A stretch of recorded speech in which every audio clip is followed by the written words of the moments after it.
So here we are with the final episode, episode 12 of the Vexations of a Shut-In Vampire Princess. Last episode, we've got the betrayal from Gertrude, the reveal that she is part of the Rainsworth family, and then something about the Daydream unit, and something about blood drinking or whatever, and yeah, we're going to see Nelia, I assume, kick butt or something, or I don't know, maybe Komari was just kicking at some point.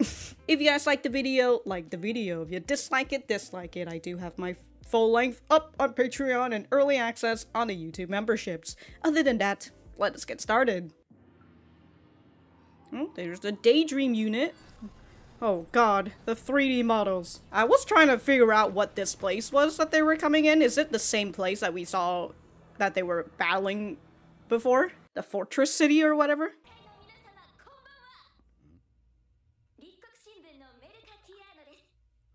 Melka.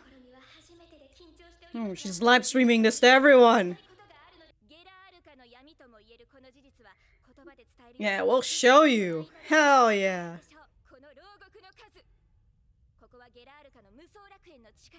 Where's all the people? Cruel living body experiments. They're still just fighting in the background.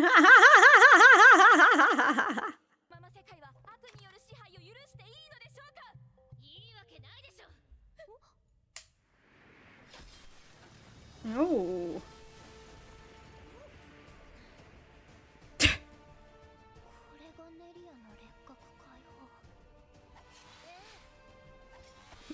Oh, thanks you for reusing that.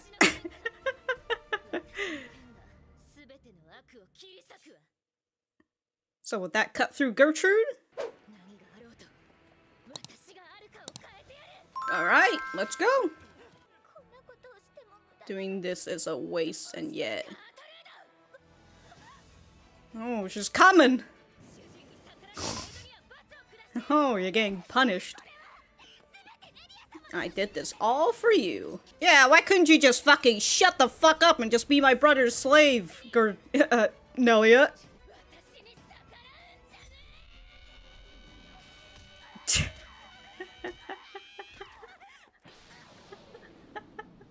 Yo, the fucking multi-shots. Sick.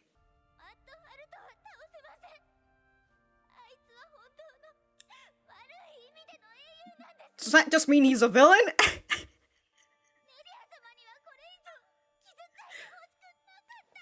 And what, did your brother put this idea in your head?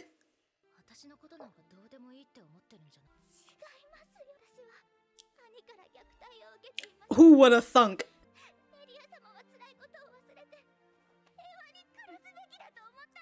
Well, if she's under your brother's boot, he cherishes it. No. If he treats his sister like that, what do you think he's gonna treat? Alright, that's it. Get back up. You're gonna get slapped again. You're at a rebellious age.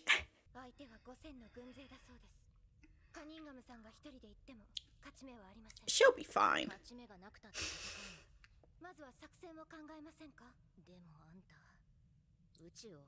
Who can destroy the universe? Well, I mean, she doesn't want to destroy the universe. That's why we gotta talk strategy.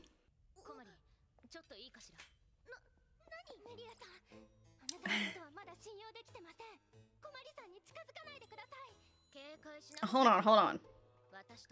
Oh, we've shared blood. Oh, she's made the announcement.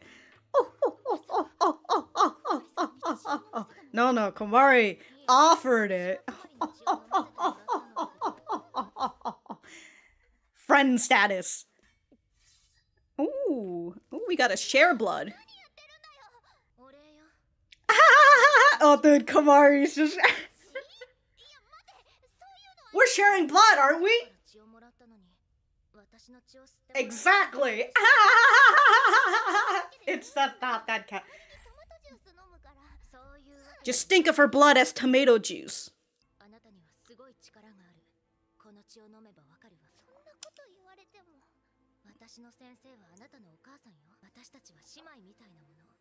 Is that how that works?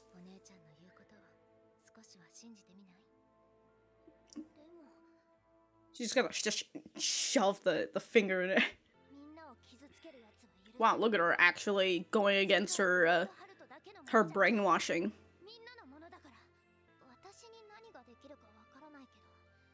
Just a lick, huh?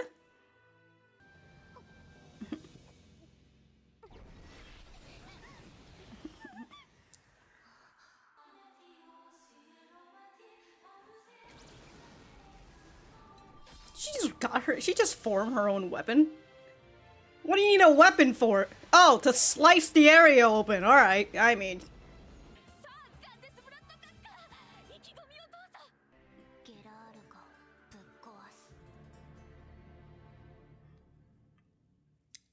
Whoops, I accidentally nuked the entire nation. Oh, and there's Millicent. Hi, Millicent.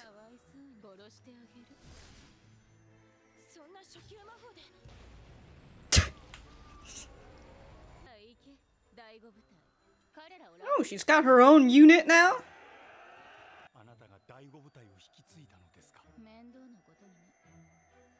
Pain in the butt, though, huh?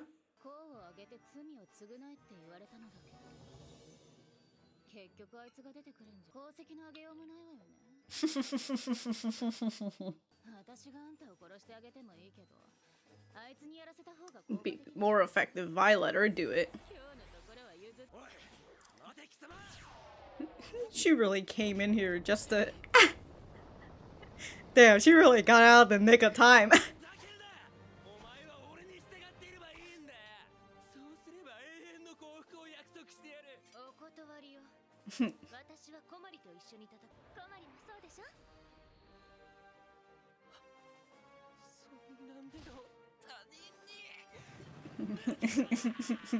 He rejects the Yuri.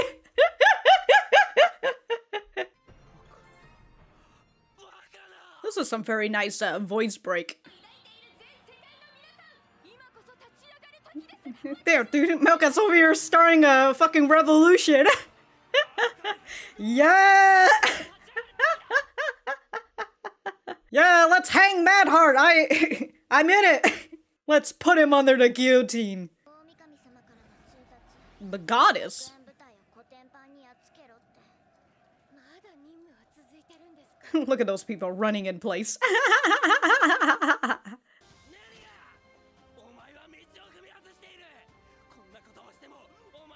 Aren't you You really just pulled another sword out. Yeah, man's getting fucking attacked from both sides.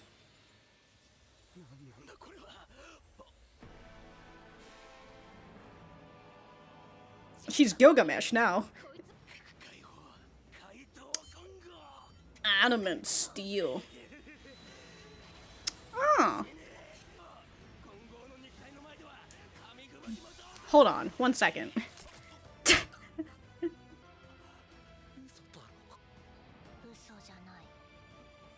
You see him sweating through his steel body?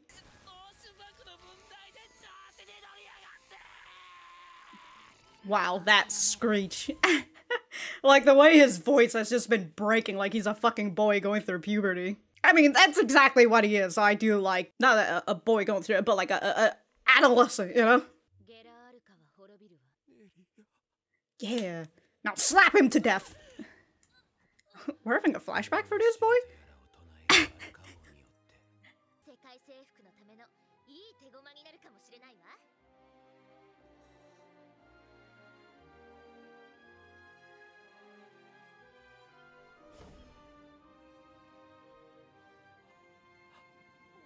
No.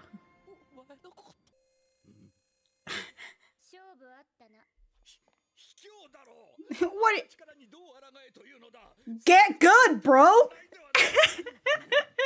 She just has overwhelming power. Yeah, get good, bro.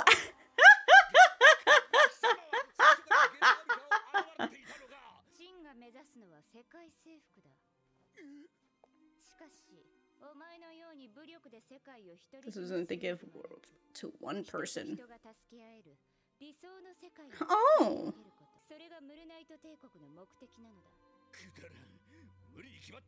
Oh! Man's really letting his id take control. Forget the ass. Damn, I mean, just look at Millicent, am I right? Yeah, you know, she's like a disease. She just spreads.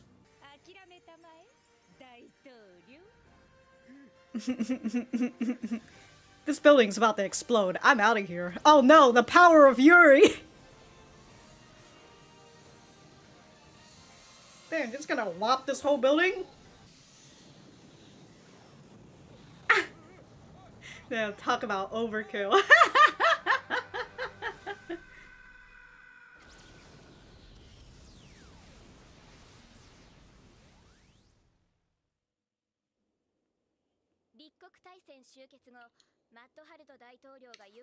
He's gone missing. Yeah, he's missing, alright. He went straight into the particles. They've just been over here chilling. Tell your big sister about it. Oh. Was to eliminate.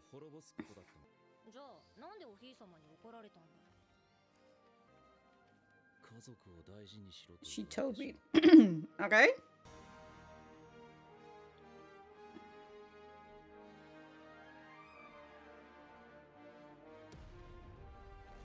Alright, back to it, huh?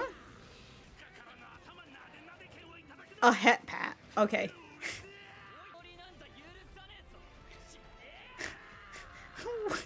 They're just killing. When the enemy is so fucking weak, your allies are just killing each other.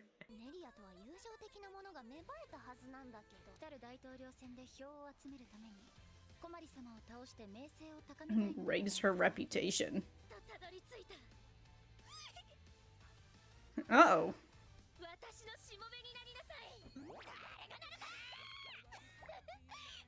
Blood is just dripping on the side.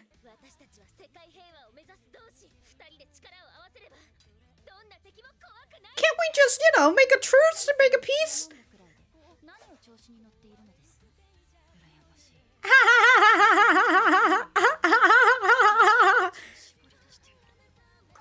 Damn. Her hair is just in her lip. Oh, here comes the fan club.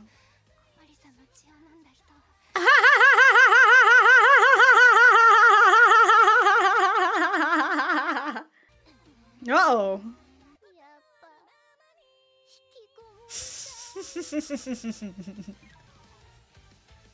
They really just fucking put that sound effect, just the what the shit?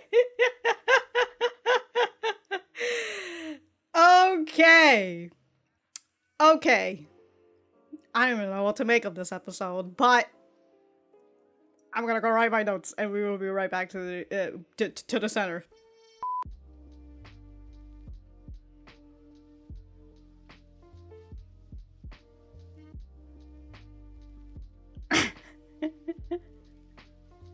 Yo, the fucking the fucking multiple angles of like, know your place. Yeah, get down on the ground, maid.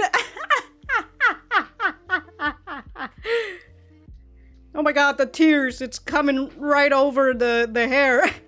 I have been abused by my brother. He says my life is no worth if I'm not strong.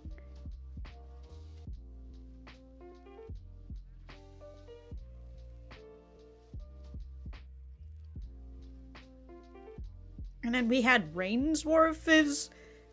I mean, the flashback that they showed to Rainsworth was him in his child days, right? And then I assume, like, after he got into he got into Arika, and then that was when he was telling Gertrude, because his whole idea is that, like, well, fucking pacifism sucks. You know, so the only thing that he's fueled up on revenge, and so he's just like, we gotta be strong in this world, so I guess he just tells Gertrude, you know, to get good.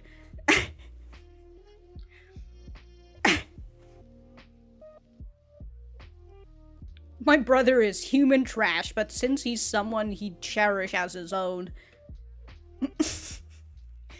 Come on now, Nelia, why don't you just be my brother's pet? Okay.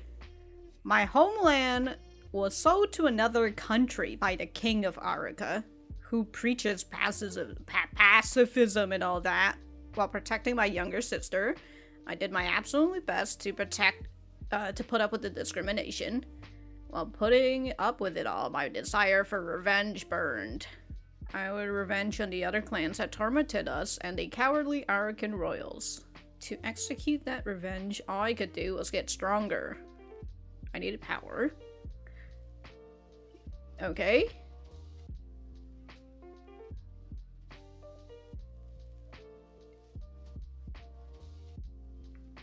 And then what? He's just like, wow, she's pretty cute. I might have a crush on... What the fuck is that? Okay, so he's upset at the Arican royalty because they sold his country. Because they preach, despite them preaching pacifism and all that. But, you know, sounds pretty pacifist to me, you know? You know what? We don't want to go to war, so... Oh, you want this country? Yeah, we'll fucking sell it to you. Pacifism at its finest right there. Then why is the princess upset with you? I thought it was the goddess. Alright, so that was episode 12 of the Vexations of a Shut-In Vampire Princess. Let me know what you guys think about it in the comments down below. You know that I don't actually always like talking to you guys, especially for the people in the series who just keep commenting spoilers after spoilers, thinking that they're not spoilers at all. Anyways, I'll get on a whole different rant about that later. But I thought that this episode, it certainly was an ending, you know? It wrapped things up for the most part, and it gave you a little bit more details into the world, a little bit more into Heavenly Paradise, the inverse moon and everything. You know, just to give you a little bit of mystery to dwell on, just in case you want to go and read the light novel, you know? Or the manga, whichever one. So, I thought they did fine in that aspect of, hey, go read the source. So we got Melka, who has been integrated into this story, and she's the person who has been doing all the news, inadvertently causing the war, but, you know, she's just doing her job, just trying to get the views and all that, and here she is live streaming the prison, since we heard last time she had followed she had followed Sakuna and Carla on over. I think that's her, Carla, right? Yeah, okay. Yeah, so she had followed them all over, and here she is in the prison, just trying to bring out the real news to the people of Gara Arica, and here she is. Causing a revolution for these people. I mean, Nelia was also there, you know, she freed the prisoners, and she's just like, alright, you know, come on, get on out of here. It's time for us to get back Arica, or time for me to get back Arica, whichever one.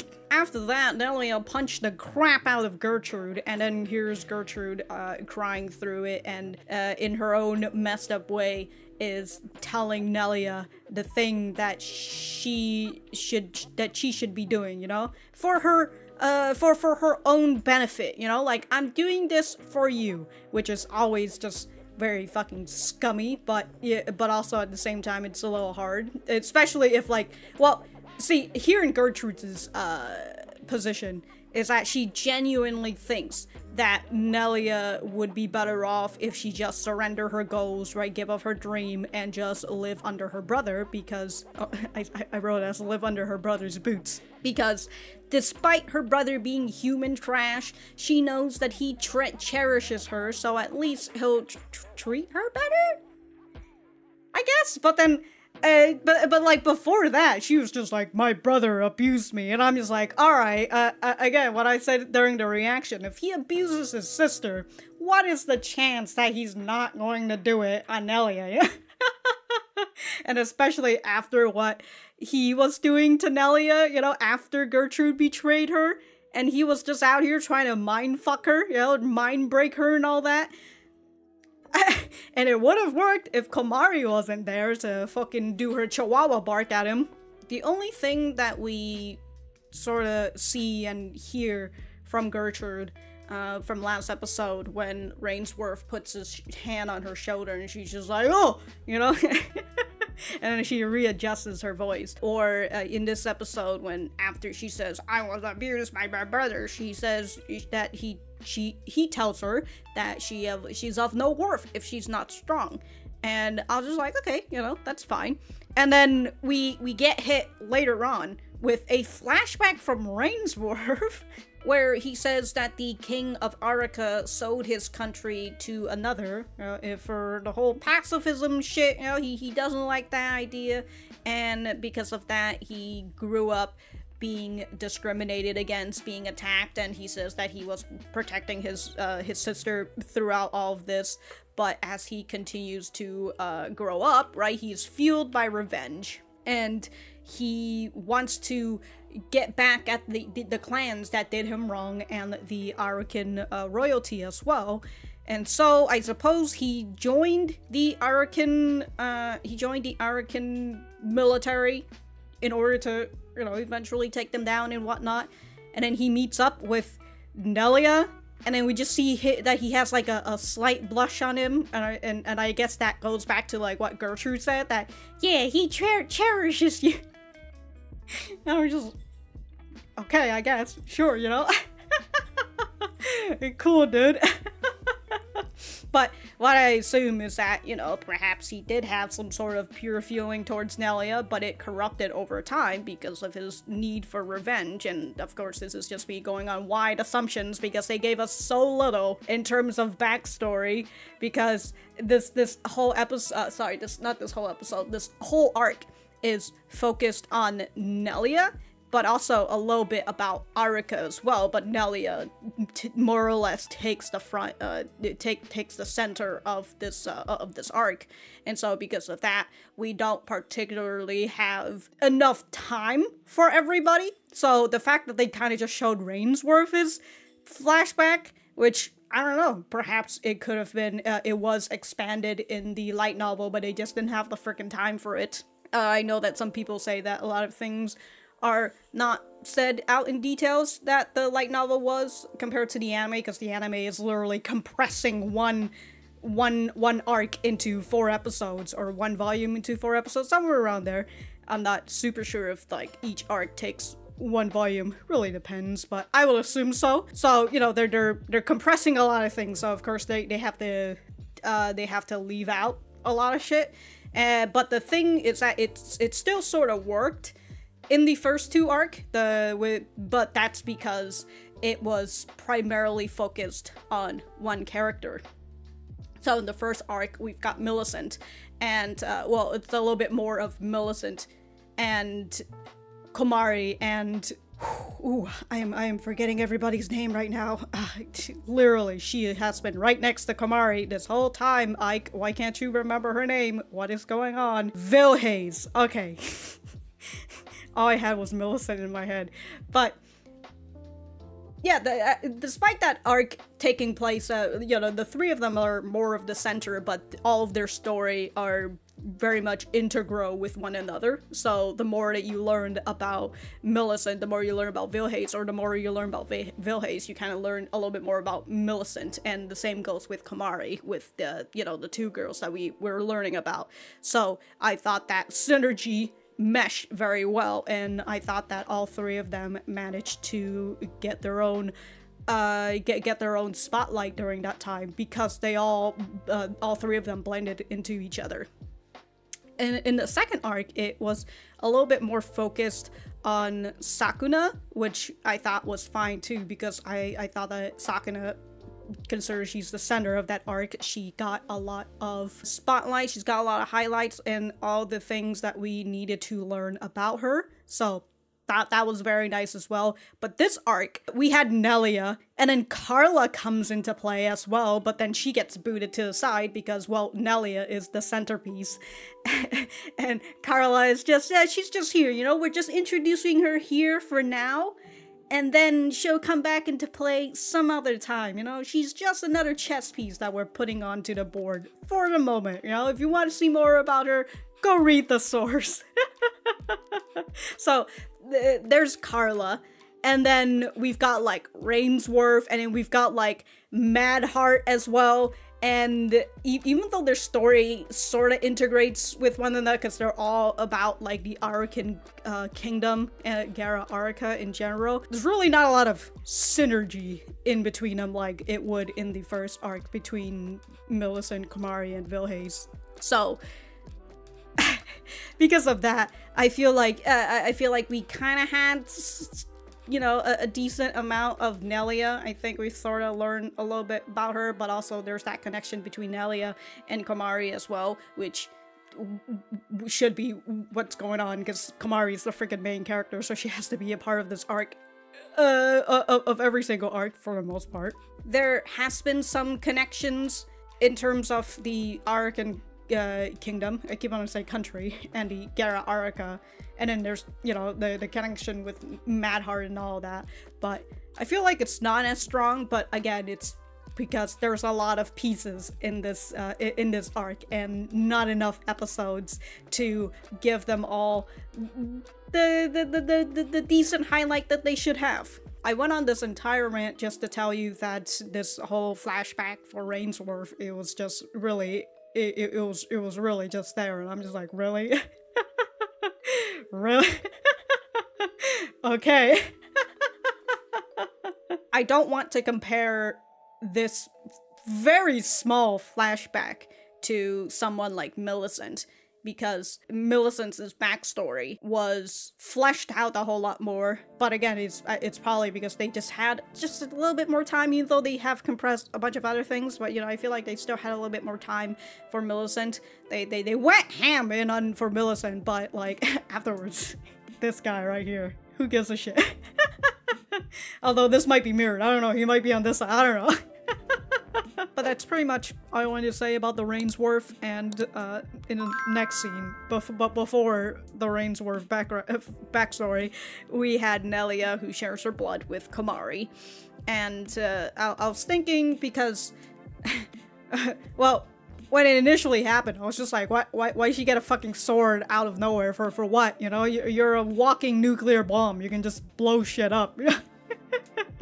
But consider that in the last arc, when Sakuna shared her blood with Komari, her hair changed into a similar color of Sakuna. So it was so you know, I would assume that's the assumption of, if she drinks a different type of blood, she's going to get a different type of ability or whatever, or appearance and whatnot, which actually kind of makes me think about the last arc where Komari ended up finding where Lord Metal was, right? She traveled all the way to Gara Araka to blow his ass up, like he teleported, but like how did she figure out where he was? If she somehow had, if she, you know, unless she's a bloodhound and she's just like, yeah, I got blood right here, and then she just fucking followed him like scent or whatever. Or, you know, followed his magical power, his magical particles that he's left behind or what, I don't know. But I was thinking about, I am thinking about that too, and just how like she was able to find him, and like the only other person who knows his position was Sakuna. Anyways, yeah, so she drinks her blood, right? She goes into a very glowing blade, a big glow. She gets the sword out, and I was just like, okay, does she suddenly have a sword, right? Is she suddenly Gilgamesh because because she drank Nelias's blood? I would assume, and Nelias's power, what are inverse, core implosion is that she can cut through any evil thing. Which, you know what, speaking about her core implosion, since she's just like, yeah, I can cut through any evil, and it's like, oh, does that mean that if they're good, it just goes right through them? And then we've got two of the Mulnite generals. I currently can't remember their names, because the moment they started introducing all the other empires have like their own amounts of high generals, you know, and all that, I've just completely forgotten the names of like the Mulnite generals. Too many names, dude. Too many fucking names. Oh yeah, you know, as I was talking about how the other arcs felt a little bit better, it's because despite us getting a little bit more lore about like the outside world and everything, the whole arc of the first and the second were still very much inside the Mulnite Empire, and it was still like within the castle walls, kind of, for the most part. You know, so things were pretty much closed off. I say closed off, but that's the only thing in my head right now. But then the third arc comes in and it's just like, remember all these empires and like kingdoms that you've seen from episode 1? They're back. And then here in this episode, it was just like, oh, the fucking monkeys, they're here. You know, the Russian sniper, she's also here as well, and like they're all coming after Gararika, and I don't know what's episode 12 was really, everybody's here. Remember these people? And when I say remember these people, damn, dude, remember Millicent? She's back. And I was just like, oh, that's cool, Millicent's back. And we get to learn that she has taken over the 5th unit, and also she's very fucking strong. She just blew up these motherfuckers. The 5th unit came out, and Flote is just over like, oh, I get it, you've taken, oh wait, sorry, it's not Flote, it's, what the hell's this guy's name? The priest made so many names, I've forgotten everybody's name. But he's the one who's just like, oh, I see you've taken in charge of the 5th unit, and I don't know who was in the 5th wait, who is the 5th unit? I was just thinking, is the 5th unit the general who Sakuna killed by accident? Whatever is the case, Millicent came on out, and she's just over here bragging to Rainsworth about how, like, I could just fucking kill you right now if I really wanted to, but you know what? Komari's coming. She's the girl. Terakomari's coming. The girl that I loathe. So, you know, loathe, if you say it enough and if you slur it enough, it kind of sounds like love. So I don't Anyways, Terakomari is coming. It's better if she just kills you instead. And then Millicent just dips on out for the rest of the episode. Yo, Millicent really came in here just to tell Rainsworth, yo, this is your warning. You are about to get fucked up. And then he proceeded to get fucked up. Oh yeah, there was also this part when Nelia was telling that she'd rather fight with Komari, and she's just looking up at Komari. And then Rainsworth just like, oh, don't you look at others that way, right? It's his possessiveness, because he's, I don't know, he cherishes her or something, I don't know, as we saw in the flashback after this, you know, as after he got his ass handed to him. But in terms of Rainsworth fighting, and god, his voice actor's performance, and how crackly it was, really showcased the sort of guy that he is, and I enjoy it. It was a good performance, I felt, coming from Rainsworth. 10 out of 10 would not want to hear it again, that's for sure. So after the 5,000 soldiers got demolished and everything, we see Madhart being a sore loser. You know, he's just like, what the fuck? You didn't even have a plan, huh? You just had a goddamn nuclear bomb, and you're just like, click. How am I supposed to fight with this fucking, when you got this fucking firepower on your team? Oh shit. All I can say is, Madhart, you gotta get good.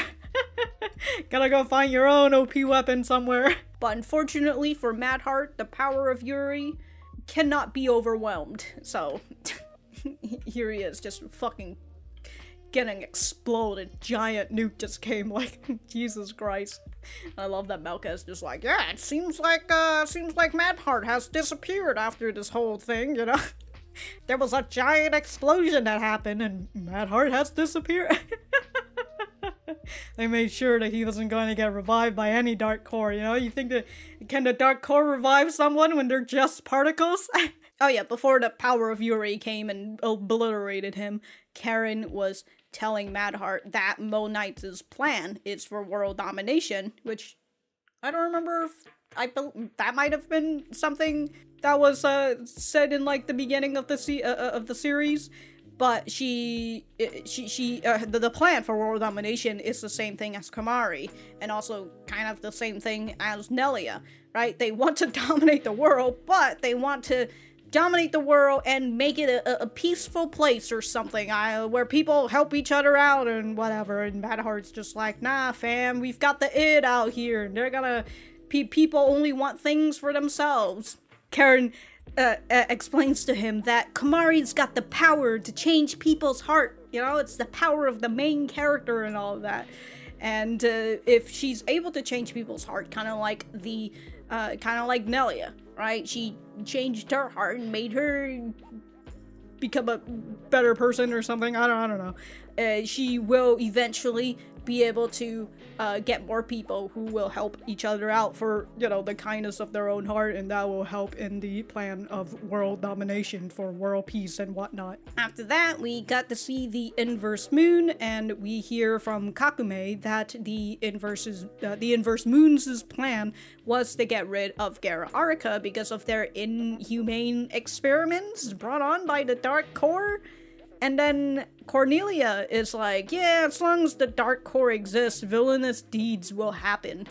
And then there's like the idea of the goddess as well. That's I guess the Heavenly Paradise has a goddess, and the goddess told him to destroy Gertrude, because that's also what Carla says, right? Because when her I was gonna say her minion, her assistant, you know, her side man, or side woman, or whatever, her right-hand woman, came on over, and she's just like, here's the goddess's plan, just kick Gertrude's butt, you know, eliminate them.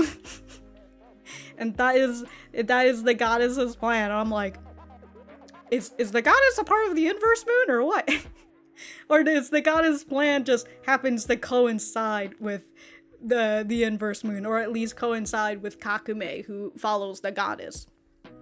I don't know. It was an interesting thought from Cornelia, because again, as she says, as long as the Dark Core exists, villainous deeds will happen, and it's just the idea of, you know, everybody's a hero in their own story, and perhaps the inverse moon is out here doing good things and all that. And I will say, when it comes to the idea of the inverse moon, I'm not really sure if I follow their tactics and all that. I mean, with what we saw with like Lord Meadow and Sakuna and all that, I don't know if I agree with that part. But I do agree on like the whole Dark Core stuff, you know? Maybe we should get rid of her. Maybe we should give everybody their destined death and such. So in terms of that idea, I agree with it.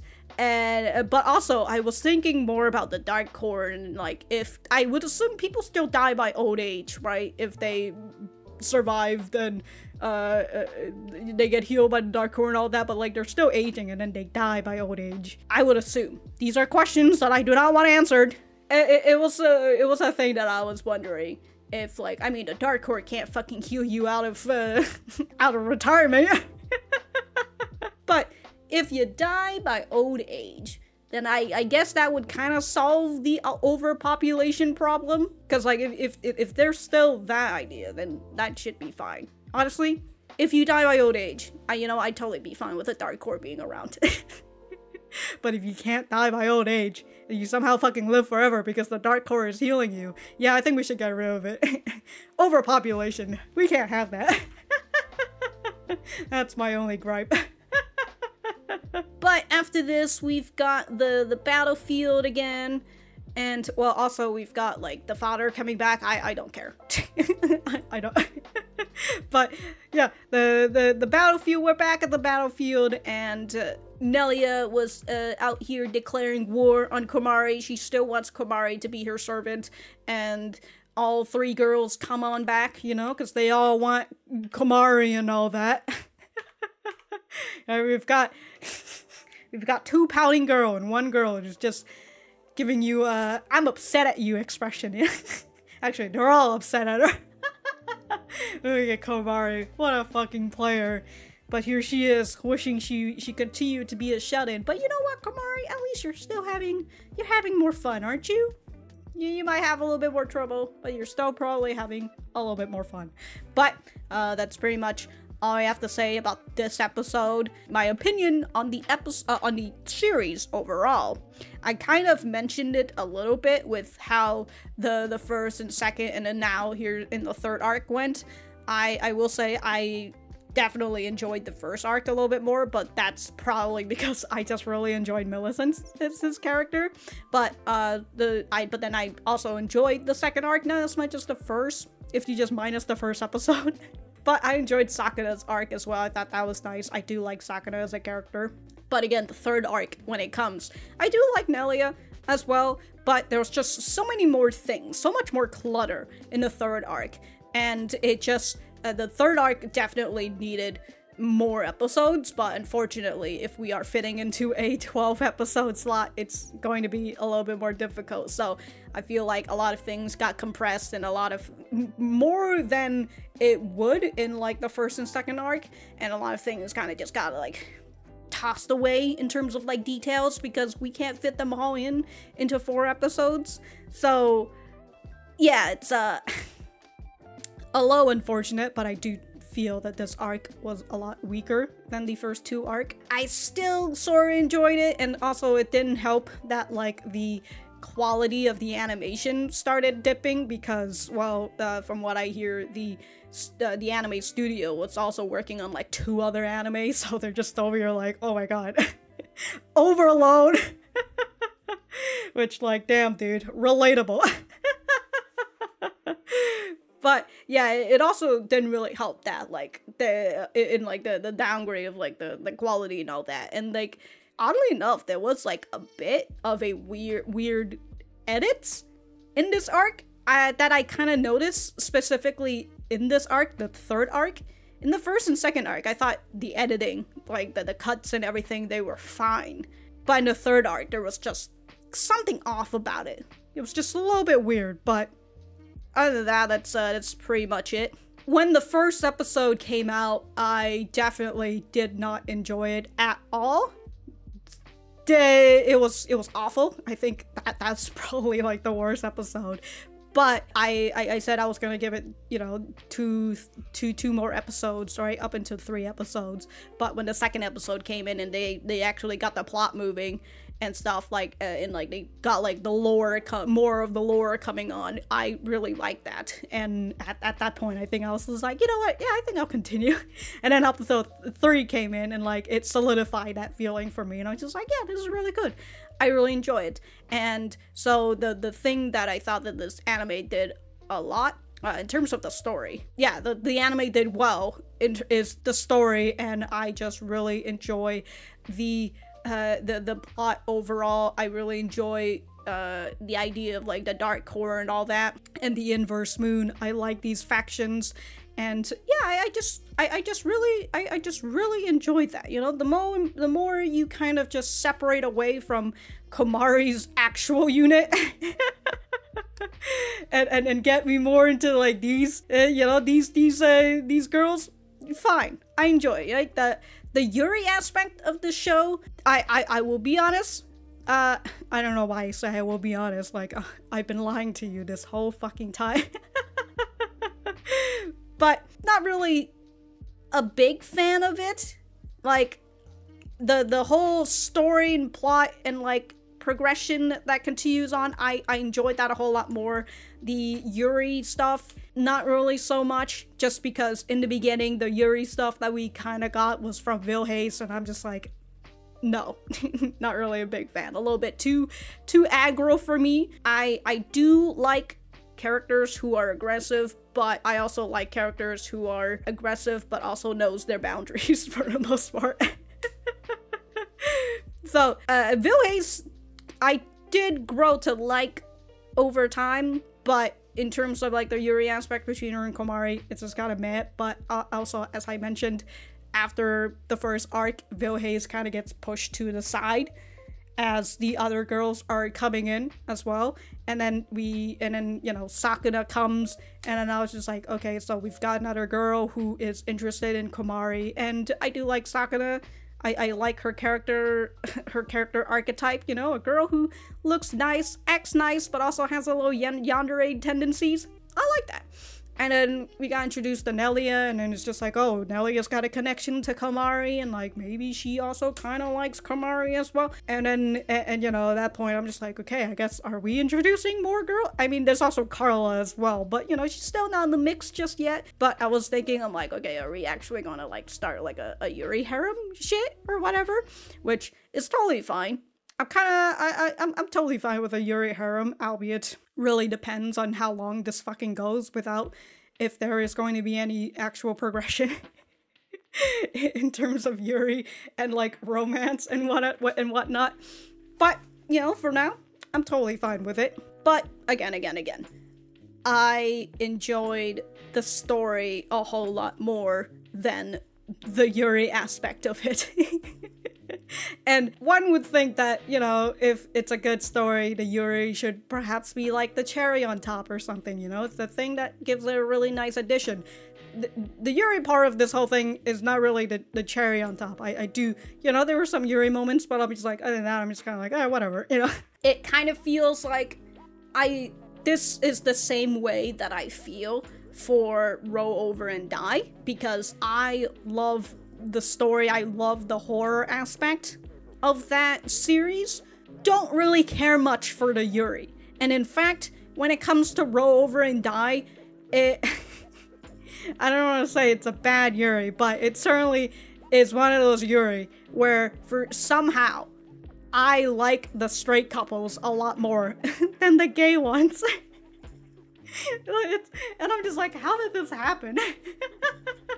I know how it happened, but I'm not gonna go into that detail.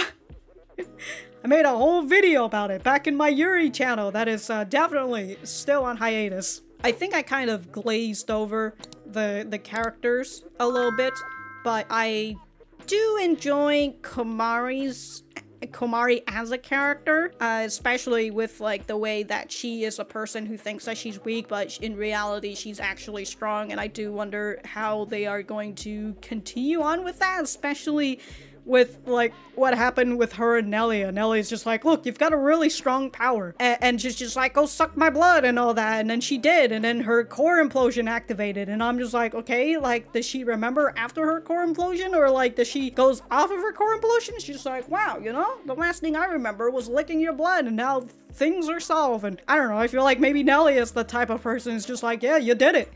You did it, Komari.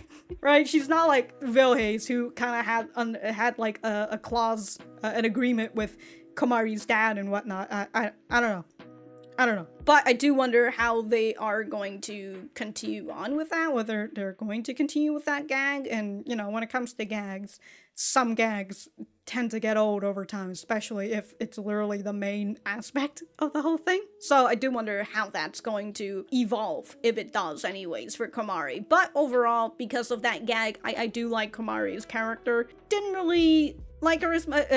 You know, I'm just gonna scratch episode 1 out. it's out of my memory now. So yeah, I like Komari as the main character. I think that she is in her ways very likable. Again, I grew to like Vilhaze, and Sakura was honestly an instant like. Yes.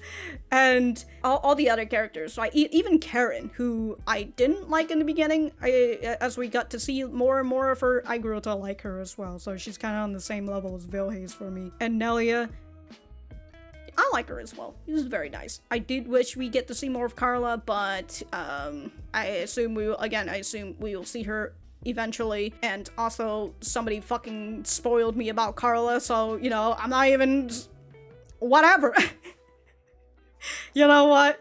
Now that I'm here, alright, let me fucking talk about the goddamn light novel readers. You know, I will put the blame on myself as well for not being clear enough by saying no fucking spoilers, but I feel like people should kind of take that as the assumption, but people don't. You know, it's my fault for putting way too much of a assumption on the commenters. But like, my thing is I don't care if you write spoilers as long as you make a big giant fucking warning that says, hey, spoilers, and then you press enter multiple times and you write the spoilers down there. I don't have to read it, but you can write that for other people who wants the spoilers, right? I'm totally fine with that. I wish YouTube gives out a spoiler tag, but that's neither here or there. My other issue is that I get that the anime leaves a lot of details out from the light novel, but unless that detail, yeah, but like when it comes to anime, a lot of times I feel like hopefully if they are following through with it or whatever. I don't know where the sentence was going, so I'm just gonna restart. Sometimes when they don't have that detail, right, there's always the chance that the detail is gonna come in the next episode or the episode onward. So if there's a detail that is left out of the anime, I'd rather not hear it until the series is over, and then you can go and recite all the details that the anime missed from all the previous volumes that it just covered. Because one of my things that I don't like is that when somebody says, oh, you know, they forgot to explain this, this, and this, and then the next episode they explain it, and I'm just like, well, fucking great, you know, instead of learning about it through the anime, I learned about it through a goddamn comment. I like the art style of this series. I thought that it was very nice, and despite the animation dipping down, I thought that when they went ham, I thought it was good. Overall, I think the best fight scene was probably like in episode 4 between Vilhaze and Komari. But also, I think it's because it's in a much more enclosed space, so I thought it looked cooler. And so that's probably a part of it in terms of like it was the setting. It was inside a church, so thought that was pretty nice. But I also really enjoyed the music as well, like when it all comes back to like episode 4, when the music fucking kicks in. It really does. I love the music selection that they have. I do love like the heavenly choir. They kind of showcase that whenever Komari goes into her activates her core implosion and such. Really enjoyed that. There were some parts, but those were like in the beginning of the series where like I kind of felt like the music didn't really fit. Overall, I enjoyed the music, but it'd probably be beneath like Stardust Telepath and the Apothecary Diaries, that's for sure. But other than that, I don't know what else to say. It is getting a little bit loud in this house right now. I'm starting to lose my focus. I don't know what is happening, but I think I've talked about all that I wanted to talk about, and I might have gone on a little bit too long of a rant about light novel readers, but you know what? I would say whatever, but I'm probably gonna cut it down. But hey, if you've been around, you know, even if you are part of that light novel reader and all that, you know, I still appreciate you watching. Just need to keep your mouth zip all the way until episode 12.